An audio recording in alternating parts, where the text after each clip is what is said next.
जय जिनेन्द्र मंगलाचरण। नमो अरिहंताणं, नमो सिद्धाणं, नमो आयरियाणं, नमो उवज्झायाणं, नमो लोये सवसाहुणम्।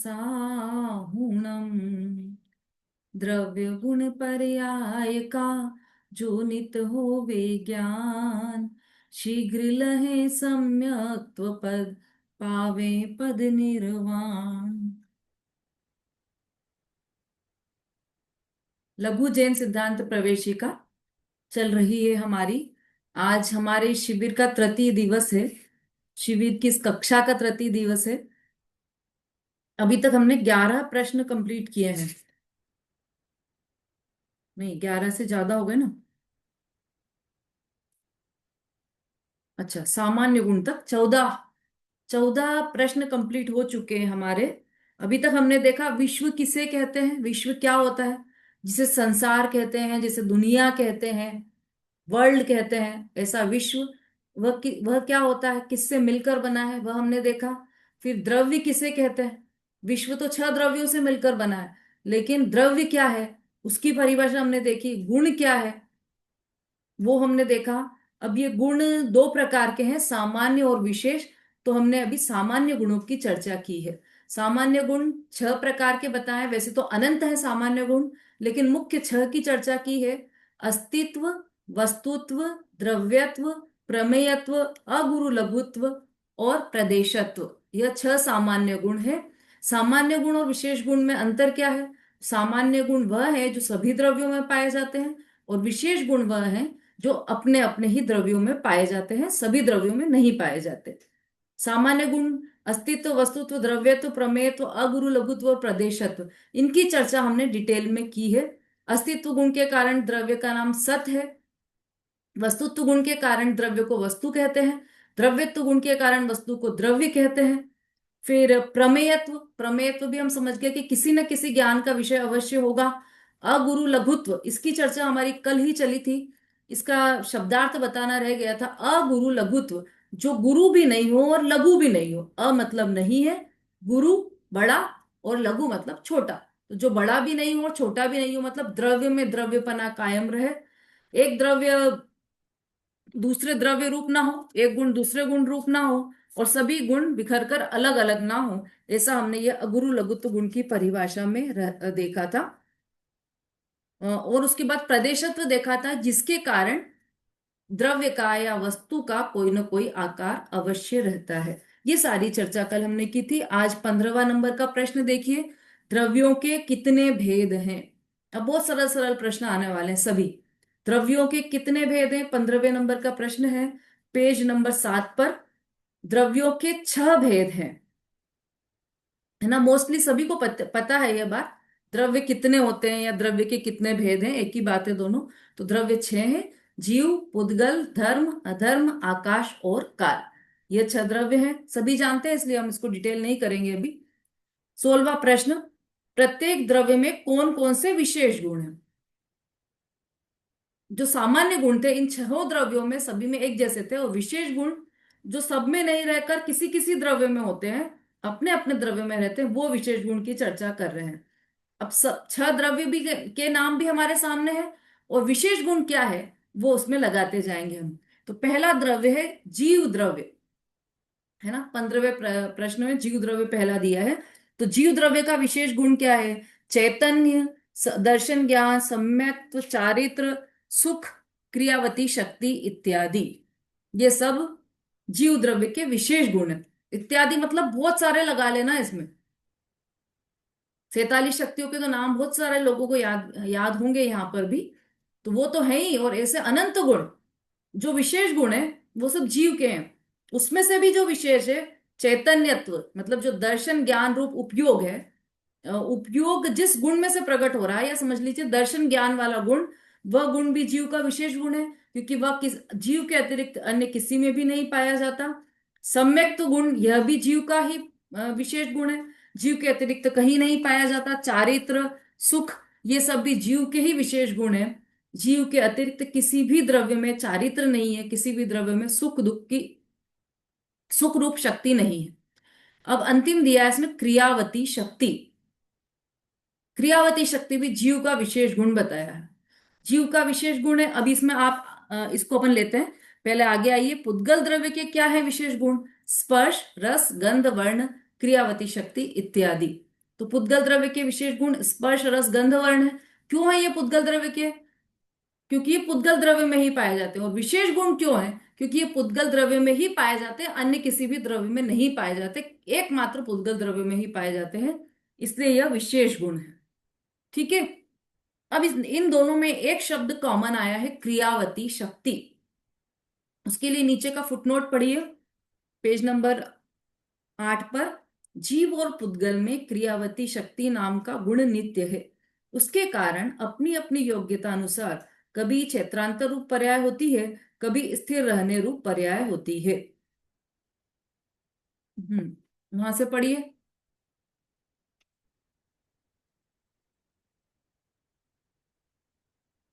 हाँ सुषमा जी पढ़िए। हाँ दीदी, जय जिनेन्द्र। जीव और पुद्गल में क्रियावती शक्ति नाम का गुण नित्य है। उसके कारण अपनी अपनी योग्यता अनुसार कभी क्षेत्रांतर रूप पर्याय होती है, कभी स्थिर रहने रूप पर्याय होती है। कोई द्रव्य, जीव या पुद्गल एक दूसरे को गमन या स्थिरता नहीं करा सकते। दोनों द्रव्य अपनी अपनी क्रियावती शक्ति की उस समय की योग्यता के अनुसार स्वतः ही गमन करते हैं या स्थिर होते हैं। हम्म बहुत अच्छा। देखिए, क्रियावती शक्ति, इस शब्द का अर्थ है गमन करने की या स्थिर, गमन करके स्थिर होने की शक्ति। गमन करने वाली शक्ति और गमन होकर स्थिर होने वाली शक्ति, ये क्रियावती शक्ति है। और ये केवल दो द्रव्यों में पाई जाती है, जीव द्रव्य में और पुद्गल द्रव्य में। इनके अतिरिक्त बाकी के कितने द्रव्य बचे? 4 द्रव्य, उनमें यह क्रियावती शक्ति नहीं होती। इसके कारण अपनी अपनी योग्यता अनुसार कभी क्षेत्रांतर रूप पर्याय होती है। मतलब क्षेत्रांतर मतलब अन्य क्षेत्र में जाना, अन्य स्थान पर जाना, ये वाली पर्याय होती है। कभी स्थिर रहने रूप पर, अन्य अन्य स्थान पर जाकर वहां पर रुक जाना, ये दोनों कार्य क्रियावती शक्ति के कारण होते हैं। जीव और पुद्गल में क्रियावती शक्ति का नाम का गुण नित्य है। नित्य है मतलब कि अभी है और अभी नहीं रहेगा, ऐसा नहीं है, नित्य है। नित्य मतलब अविरल रूप से है। कोई द्रव्य एक दूसरे द्रव्य को गमन करा नहीं सकता, स्थिरता नहीं करा सकते। दोनों द्रव्य अपनी अपनी, मतलब पुद्गल द्रव्य जो है वह जीव द्रव्य को नहीं चलाएगा, जीव द्रव्य पुद्गल द्रव्य को नहीं चलाएगा। दोनों अपनी अपनी क्रियावती शक्ति से चल रहे हैं। अब इसमें वो लगा लेना, अभी आगे आने वाला है, लेकिन हम अभी ले लेते हैं धर्म द्रव्य। से धर्म द्रव्य है, तो वो धर्म द्रव्य का क्या काम है कि वो तो चलाता है। किसको चलाता है? जीव और पुद्गल को चलाता है। कि नहीं, जीव पुद्गल को नहीं चलाता, जीव स्वयं चलते हुए जीव और पुद्गल को चलाने में निमित्त है, वो चलाता नहीं है। चलाता कौन है? क्रियावती शक्ति के कारण दोनों चलते हैं, जीव भी और पुद्गल भी। ठीक है। ये जो क्रियावती शक्ति है ना, जीव और पुद्गल में ही है। जीव में, पुद्गल में, द्रव्य में, दोनों में स्वयं में क्रियावती शक्ति है, इसलिए वो चलते हैं। अब धर्म द्रव्य तो, और बाकी के द्रव्य कोई भी नहीं चलते। आकाश जगह पर स्थित है, काल अपनी जगह पर स्थित है, धर्म अधर्म ये सब अपने अपने स्थान पर स्थित है। क्यों? क्योंकि इनमें क्रियावती शक्ति ही नहीं है। यदि धर्म द्रव्य चला सके, कितना अच्छा इसमें से पॉइंट, एक तर्क निकल कर आता है कि यदि धर्म द्रव्य चला सके तो बाकी सभी द्रव्यों को उसे चलाना चाहिए। क्योंकि वो तो, जहां पर आकाश है वहां धर्म द्रव्य भी है, वहां जीव भी है, वहां पुद्गल भी है, वहां काल भी है, तो वो काल को क्यों नहीं चला रहा? इसका मतलब यह है कि वह धर्म द्रव्य चलाता नहीं है, वह द्रव्य, धर्म द्रव्य तो वहां पर उपस्थित है बस, लेकिन जिसमें शक्ति है वह चलता है। और शक्ति किसमें है? तो क्रियावती शक्ति केवल दो द्रव्य में है, जीव में और पुद्गल में। दोनों द्रव्य अपनी अपनी क्रियावती शक्ति की उस समय की योग्यता के अनुसार स्वतः गमन करते हैं या स्थिर होते हैं। क्रियावती शक्ति तो दोनों में है, लेकिन उस समय उनकी क्या योग्यता है? जीव की अभी चलने की योग्यता है, तत्समय की योग्यता। उस समय की क्या योग्यता? अभी चलने की योग्यता है तो वह चल रहा है, अभी रुकने की योग्यता है तो वह रुक रहा है। इसका मतलब कितना स्वतंत्र है द्रव्य, उसे पर के निमित्त की आवश्यकता ही नहीं। पर का निमित्त तो उस पर लागू ही नहीं पड़ रहा। धर्म द्रव्य हमेशा है, लेकिन जीव जब रुकना चाह रहा है रुक भी तो रहा है ना। यदि धर्म द्रव्य चला सके तो जीव तो कभी रुक ही नहीं पाएगा, क्योंकि क्रियावती शक्ति तो है उसमें और धर्म द्रव्य भी उपस्थित है, दोनों है, फिर भी कार्य नहीं हो रहा है। इसका मतलब उस समय की उस पर्याय की ऐसी ही योग्यता है कि उसे वहां पर स्थिर रहना है। ऐसे ही अधर्म द्रव्य में भी लगा लेना, अधर्म द्रव्य भी उपस्थित है और जीव लेकिन फिर भी जीव चल रहा है। तो यदि अधर्म द्रव्य रुका सकता है तो फिर वो जीव द्रव्य को चलने कैसे दे रहा है? इसका मतलब क्या हुआ कि उस जीव द्रव्य की या उस पुद्गल द्रव्य की वर्तमान की पर्याय की योग्यता जैसी होगी वैसा ही कार्य होगा, अन्य कोई भी उसे कार्य कराने में समर्थ नहीं है। अब धर्म द्रव्य और अधर्म द्रव्य में तो बात हमें फिर भी समझ में आ गई। अभी तक तो ये लग रहा था कि धर्म और अधर्म द्रव्य चलाते हैं, लेकिन अब तर्क से समझाया तो ये समझ में आ गया कि धर्म द्रव्य और अधर्म द्रव्य न तो चलाते हैं न रुकाते हैं। लेकिन अभी भी हमें यह दृढ़ विश्वास है कि मैं गाड़ी चलाती हूं, मैं हाथ इधर से उठाकर इधर रखती हूं, मैं पुस्तक को उठाकर वहां रखकर आई हूं।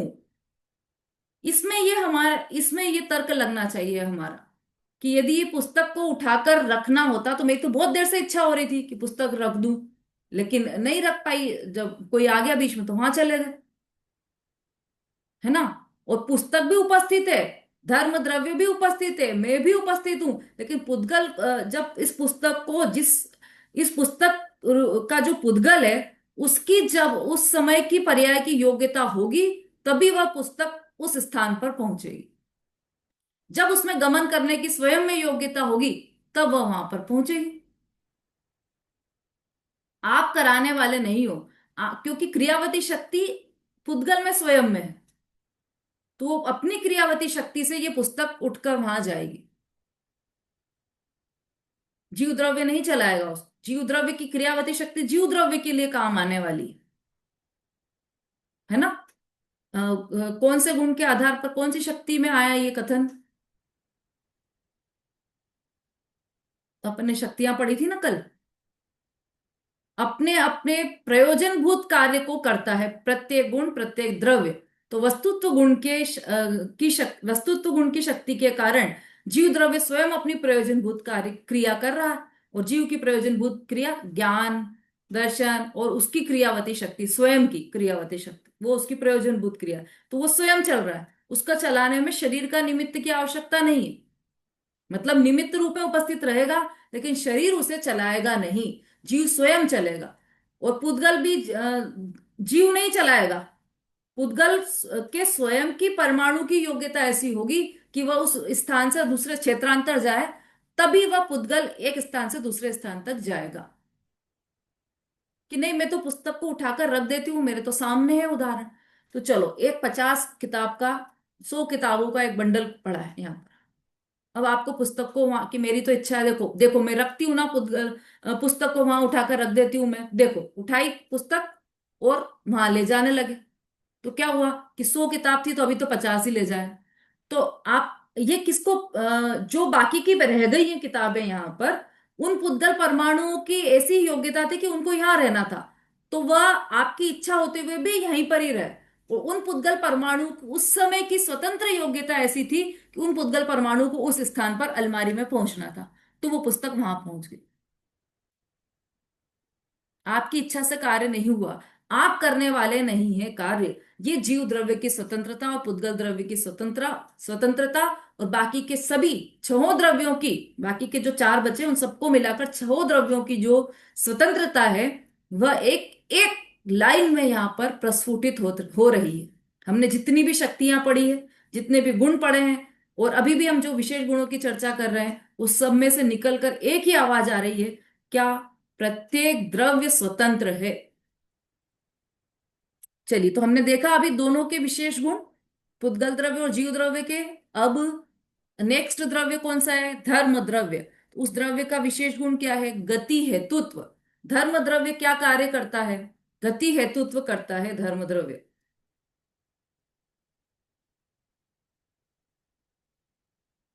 गति हेतुत्व अर्थात स्वयं चलते हुए जीव और पुद्गलों को चलाने में निमित्त कौन सा द्रव्य होता है? धर्म द्रव्य, उसी को कहते हैं गति हेतुत्व। उसमें ऐसा निमित्त बनने की ऐसी योग्यता है धर्म द्रव्य में। ऐसे ही अधर्म द्रव्य है, उसका विशेष गुण क्या है? स्थिति हेतुत्व, मतलब स्वयं चलकर रुकते हुए जीव और पुद्गलों के रुकने में जो निमित्त है उसे कहते हैं स्थिति हेतुत्व, मतलब स्थित होना। किसका स्थित होना? जीव और पुद्गल, केवल दो ही द्रव्यों की बात चल रही है यहाँ पर, मतलब दो ही द्रव्य में क्रियावती शक्ति है, इसलिए ये कार्य दोनों ही इन्हीं द्रव्यों में लगता है, चलना भी और चलकर रुकना भी। तो चलकर रुकना ये स्थिति हेतुत्व हुआ, तो यह किसका कार्य है? अधर्म द्रव्य का स्थिति हेतुत्व। और धर्म द्रव्य का कार्य क्या है? गति हेतुत्व। अब थोड़ा सा यहां पर कंफ्यूजन हो रहा होगा। अभी 1 मिनट तो पहले आपने कहा कि धर्म द्रव्य चला नहीं सकता, अधर्म द्रव्य रुका नहीं सकता। अब 1 मिनट बाद ही आप ये कहने लगे कि धर्म द्रव्य गति हेतुत्व वाला है और अधर्म द्रव्य स्थिति हेतुत्व वाला है।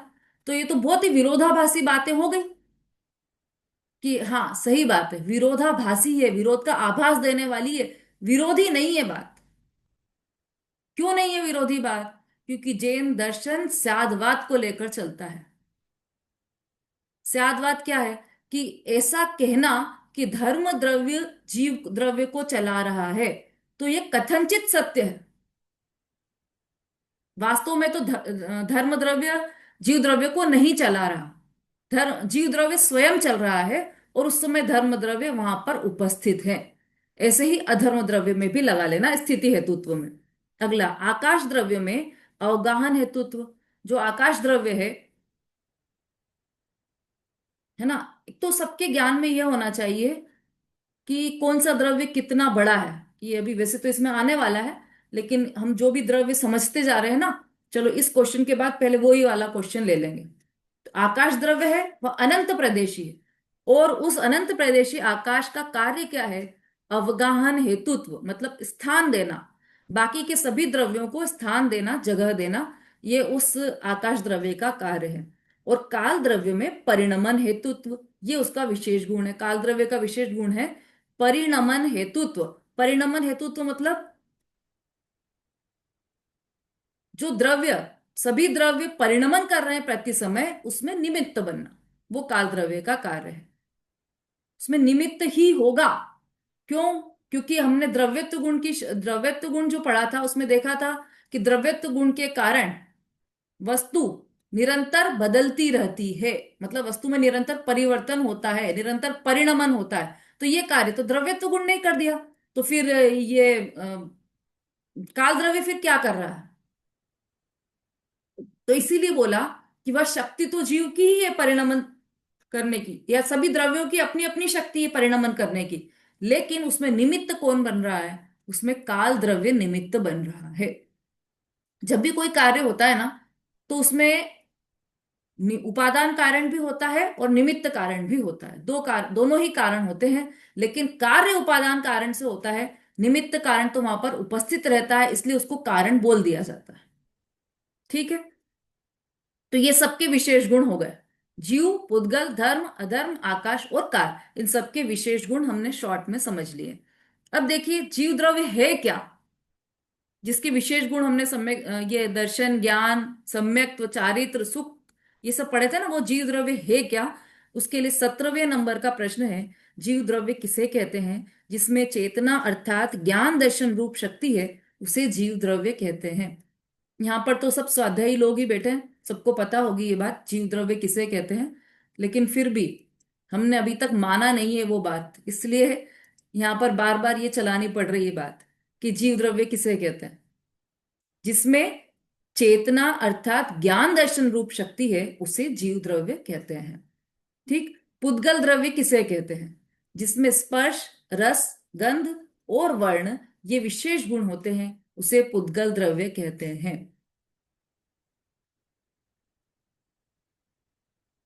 चलो, आप सबका उपयोग यहाँ टिका है या नहीं, ये जानने के लिए एक आध प्रश्न बीच में करना पड़ेंगे।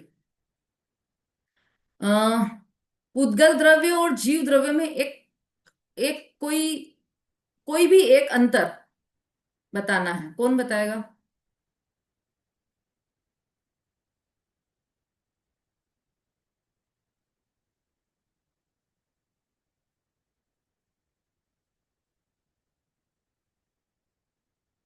कोई भी एक अंतर। मुझे स्क्रीन पर आज बच्चे भी दिखाई दे रहे हैं। यदि बच्चे आंसर देना चाहें तो पहले वो हैंड रेस कर दें। हाँ, कल भी वो बच्चा आया था ना, क्या नाम है, स्मृति, स्वयं, स्वयं नाम है ना उस बच्चे का। कहाँ है, अभी तो दिखाई दिए थे। चलिए, और भी बच्चे हैं तो यदि याद हो तो हैंड रेस कर दीजिए। हाँ जी, मीनाक्षी जी के यहाँ से बच्चा है। क्या नाम है बेटा आपका? जय जी। आदेश। आदेश? आदेश।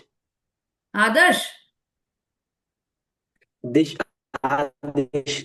आदेश। आदिश? चलिए बोलिए। जय जिनेन्द्र। जीव जो जानता देखता है और सुख दुख का अनुभव करता है वह जीव है। और जो जानता देखता नहीं है और सुख दुख का अनुभव नहीं करता वह अजीव है। बहुत और बढ़िया। जिसमें स्पर्श रस गंध वर्ण पाया जाए वह पुद्गल है। मुझे एक ही अंतर चाहिए था। तो आपका पहला वाला मानूं या दूसरे वाला मानूं? कोई सा भी। कोई सा भी। अगर पहला वाला मान लिया बस। तो उत्तर गलत हो जाएगा आपका। हाँ, वो अजीव का हो जाएगा, पुद्गल अलग होगा। हाँ, बिल्कुल सही।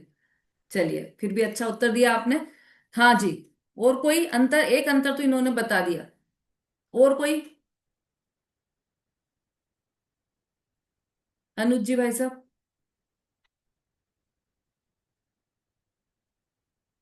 जी जय जिनेन्द्र। हम्म। जीव तो जीव है और पुद्गल अजीब है। अच्छा, चलिए ठीक है, जीव और अजीव का अंतर बताया, ये भी ठीक है। स्वयं? जीव सुखी हो सकता है, पुद्गल में सुखी भी नहीं है। आवाज क्लियर नहीं आ रही बेटा आपकी, फिर से बोलिए।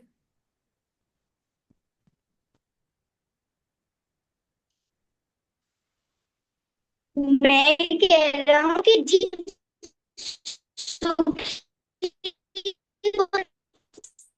आवाज आ रही है क्या सबको? सुखी होने की जाने की क्षमता नहीं है।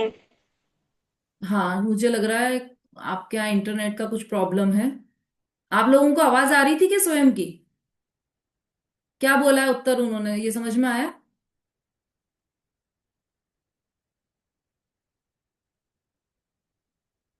हाँ, बोलिए। स्वयं ने बोला था जीव सुख दुख का अनुभव करता है, पुद्गल सुख दुख का अनुभव नहीं करता है। अच्छा, चलिए, ये तो हो चुका है ना पहला, ये तो बता दिया आदिश ने। नया कोई अंतर, छोटा सा अंतर भी होगा तो भी चलेगा। अपने पास टाइम कम है थोड़ा सा। हाँ, अंजू जी के यहाँ से।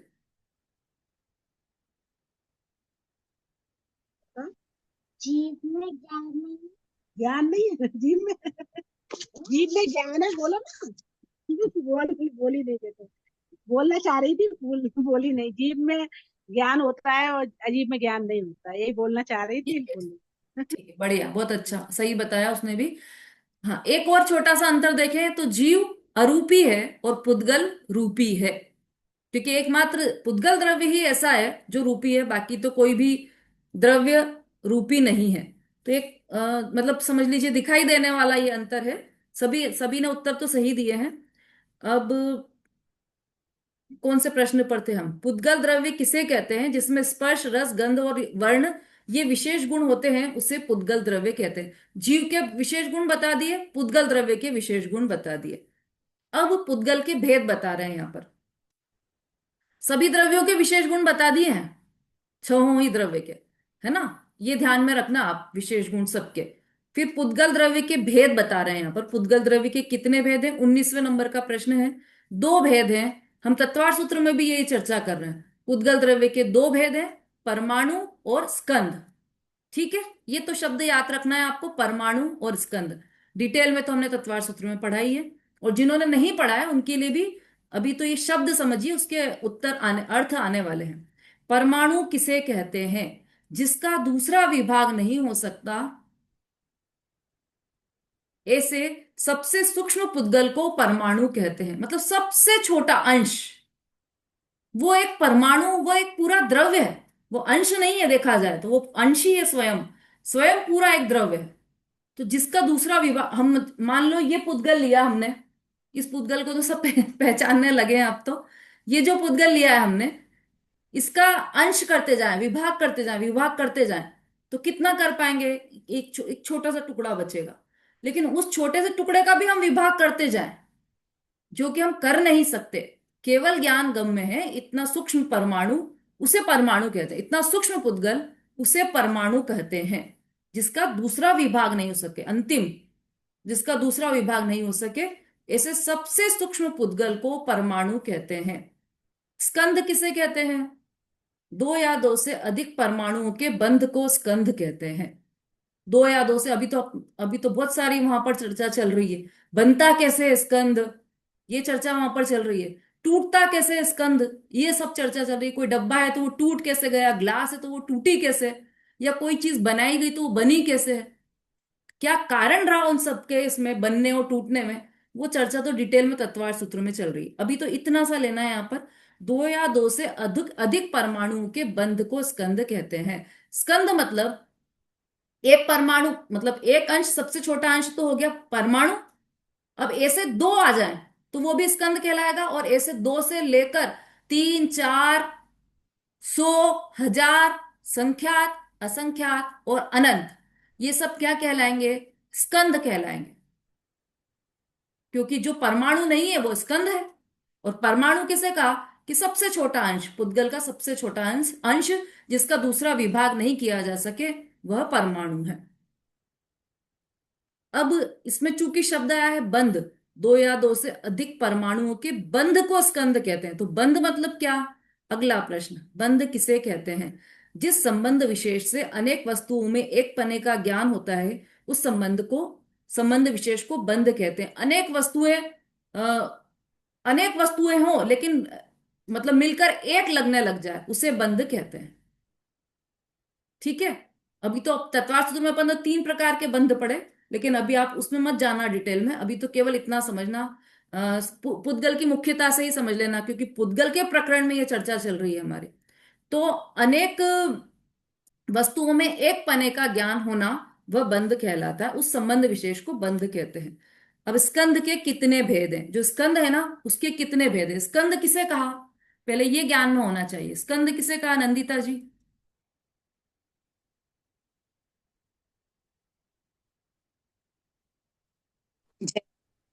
अ, अनेक परमाणुओं को मिलाकर स्कंद बनता है। हम्म। एक से एक, एक दो या दो से अधिक परमाणुओं को मिलकर स्कंद बनता है। के बंध को स्कंद कहते हैं। ठीक है। अब ये जो स्कंद है वो कितने प्रकार का है? तो ये 23वें प्रश्न में देखिए, आहार वर्गणा, तेजस वर्गणा, भाषा वर्गणा, मनोवर्गणा, कारमान वर्गणा इत्यादि 22 भेद है। 22 प्रकार की वर्गणाएं होती है। बहुत सारे लोगों को तो नाम भी याद होंगे 22 प्रकार के वर्गणा, लेकिन उन 22 प्रकार की वर्गणाओं में मुख्य रूप से ये 5 वर्गणा है। कौन कौन सी? आहार वर्गणा, तेजस वर्गणा, भाषा वर्गणा, मनोवर्गणा और कारमान वर्गणा। हाँ, स्वयं जी बोलिए।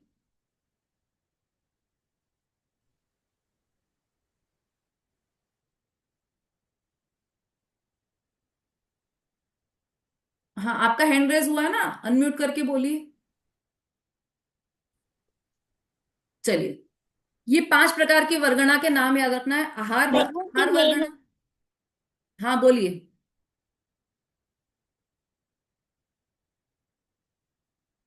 आपका नेट गड़बड़ है। चलिए, आहार वर्गणा, भाषा वर्गणा, मनोवर्गणा, कारमान वर्गणा और तेजस वर्गणा, ये पांचों के नाम याद रख लेना। इनका डिटेल तो अब आने वाला है। देखिए, आहार वर्गणा किसे कहते हैं? जो पहली वर्गणा दी है इसमें, आहार वर्गणा, जो पुद्गल स्कंध, औदारिक, वैक्रियक और आहारक, इन 3 शरीर रूप से परिणमन करता है, उसे आहार वर्गणा कहते हैं। जो पुद्गल स्कंध शरीर कितने होते हैं, शरीर कितने प्रकार के होते हैं? 5 प्रकार के। अभी आने वाला है इसमें, देखो 29वें प्रश्न में ही आया है, चलो वो ले लेते हैं। शरीर कितने हैं? शरीर 5 है, औदारिक, वैक्रियक, आहारक, तेजस और कारमान। मतलब हमारा 29वां प्रश्न भी हो गया इसी में, तो फास्ट बढ़ रहे हैं अपन आगे। तो ये 5 जो शरीर हैं उसमें से औदारिक, वैक्रियक और आहारक, ये 3 शरीर को जो बनाता है वह कौन सी वर्गणा से बनते हैं? आहार वर्गणा से बनते हैं। अब वर्गणा नया शब्द लग रहा होगा किसी किसी को, वर्गणा क्या है? तो अनेक, जो जैसे पुद्गल स्कंध है ना, तो अनेक स्कंधों के समूह को वर्गणा कहते हैं। अपने डिटेल में तो पढ़ा था तत्वार्थ सूत्र में, शॉर्ट में बस इतना ही समझ लीजिए कि जैसे जो पुद्गल स्कंध बोले ना, 2 या 2 से अधिक परमाणुओं के बंध को स्कंध कहा, ऐसे बहुत सारे स्कंध मिलकर वर्गणा बनती है। और वही वर्गणा इन 5 भागों में विभाजित की है, मतलब विभाजित होती है। कुछ वर्गणा आहार वर्गणा कहलाती है, कुछ वर्गणा मतलब उनका जो समूह है वो, कि इन समूहों से शरीर बनेगा, औदारिक शरीर, वैक्रियक शरीर, आहारक शरीर, इन वर्गणाओं से बनेगा, तो वो वर्गणा आहारक वर्गणा कहलाती है,